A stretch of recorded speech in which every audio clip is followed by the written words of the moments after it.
Once in a while, you come across a watch that you just can't really find a lot of fault with.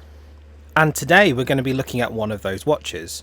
For the price, where you can buy it from, and the quality of finish, it just seems to be a really good deal.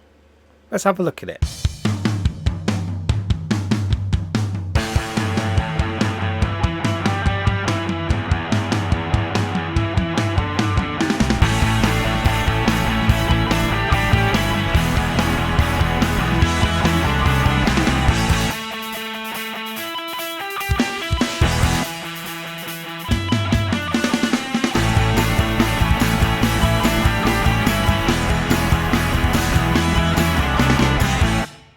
Hello everyone, welcome back to the VW channel. I hope you are all safe and well. My name is Chris, and in this episode we are going to be looking at one of Chris's Christmas crackers, trademarked. No? Alright then, I'll just carry on. Indeed, we are popping back on the boat over to China, and we are having a look at some of my AliExpress buys in a little bit more detail. So you may remember a couple of weeks ago I uploaded a video which I'll link to at the end of this video about the top picks that I bought from the AliExpress 11/11 sale. Now that I've had a couple of weeks to get used to these watches, in fact in most cases I've had 3 or 4 weeks now, I'm able to give you a little bit more of a detailed review as to what I feel about these watches and how I feel about them, most likely, and also whether I think they really do stand a bit of the test of time for a slightly longer review. This is probably going to be what we call a short or a mid lifetime review. You'd have to look into a year for a bit more of a long-term review. Anyway, today we are going to be looking at the San Martin Black Bay GMT Pro Homage watch. It is a fantastic little watch that offers a hell of a lot of features, and I've been trying desperately to find some faults with it for the review, and I have to say I am struggling. Now, there will be affiliate links to AliExpress within this video. As I've mentioned before and multiple times, affiliate links do not cost you any extra whatsoever, but it does give a small commission to the channel so that we can put a few more coins in the VW purse so that I can make some more future purchases in the new year to talk about watches that I like. You can also find these watches on eBay now, on the second-hand market, or even brand new from China. I would only suggest going to eBay if you're looking for somebody who might have it locally who wants to sell it and you're in a bind because you want to buy it before Christmas or before the festive period. However, let me go into the specifications of this watch, and then I'm going to go into a little bit more in-depth review. So to give this watch its full model number, it is the San Martin SN0054GB1. It is an automatic GMT watch. It is powered by the NH34, which is a bit of a game changer when it comes to both micro brands and AliExpress brands this year. It has a dial diameter of 39mm, a case thickness of 12.4mm, a bandwidth of, or a lug width, sorry, of 20mm, box domed sapphire crystal over the top with AR coating.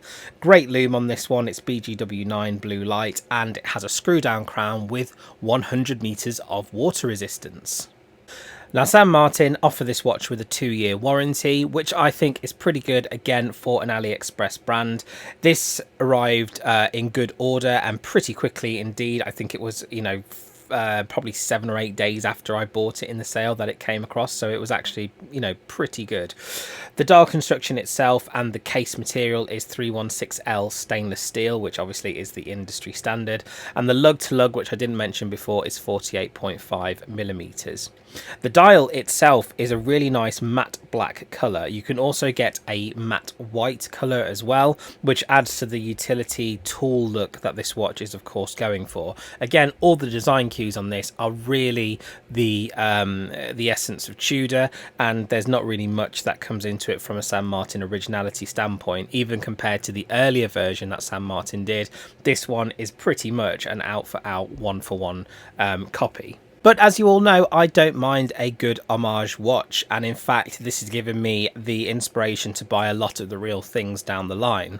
I recently, as you all know, I say recently, I've had it for the last year and a half, I have a Black Bay 41mm Tudor heritage, and that was bought off the back of trying on a couple of different homages to the Black Bay and wanting to have the actual real thing myself.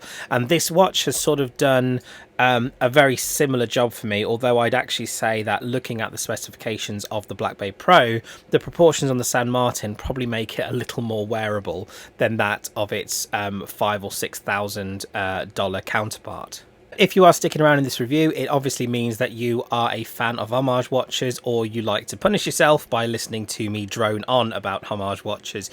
Either way, I think this watch makes an incredibly good case for itself in terms of being a fantastic budget all-round watch that you can pretty much wear in every situation. First of all, I have to give props to San Martin and its branding. Branding has always been a bit of an issue with San Martin. It had its sans script, it had its normal printed logo, and then it had its hexagonal logo, and it used to be all over the place. You'd find watches with one on the dial and another on the clasp, and generally it was a little bit of a mess.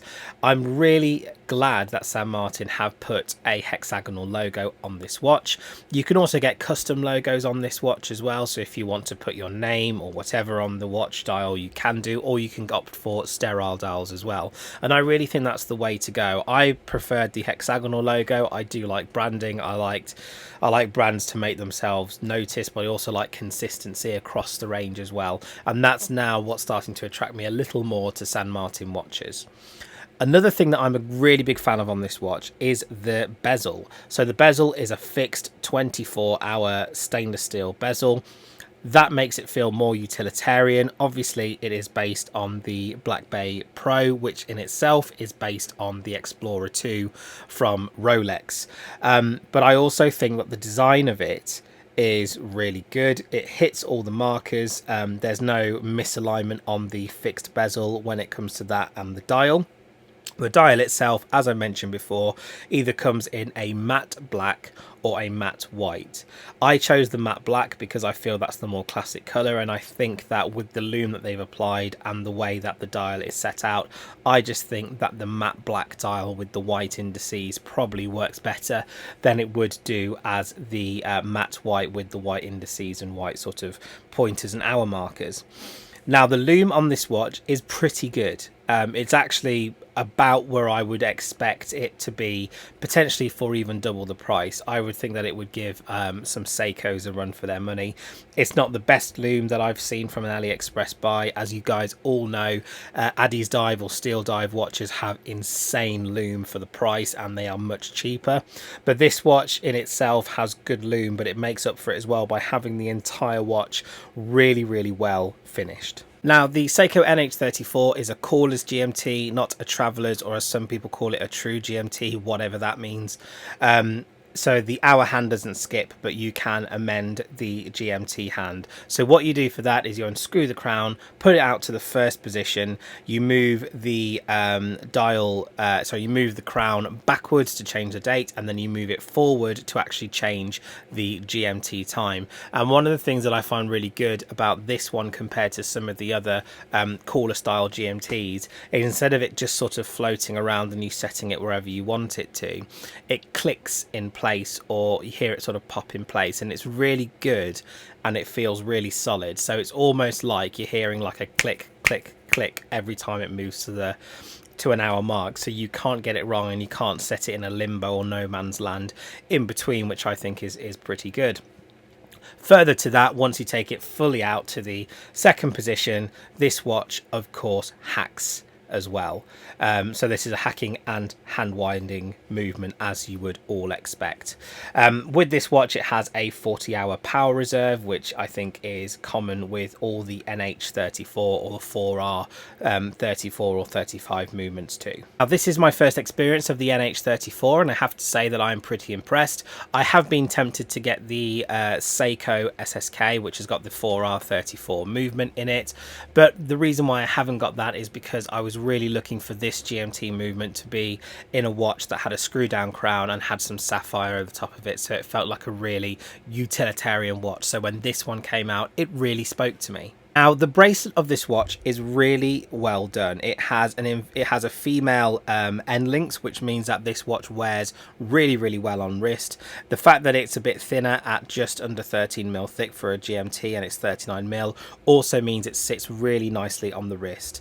The watch itself is a 3-link oyster style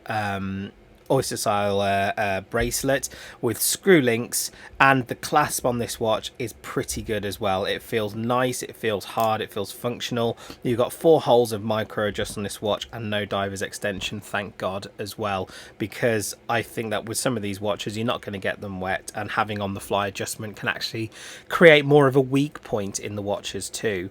Back of the watch is sterile, as I've mentioned before, but otherwise this watch is just very simply done. There is a bit of a taper on this watch, so it starts at 20 and it goes down to I think around 18mm. It sort of flares back up at the clasp and then comes back out again.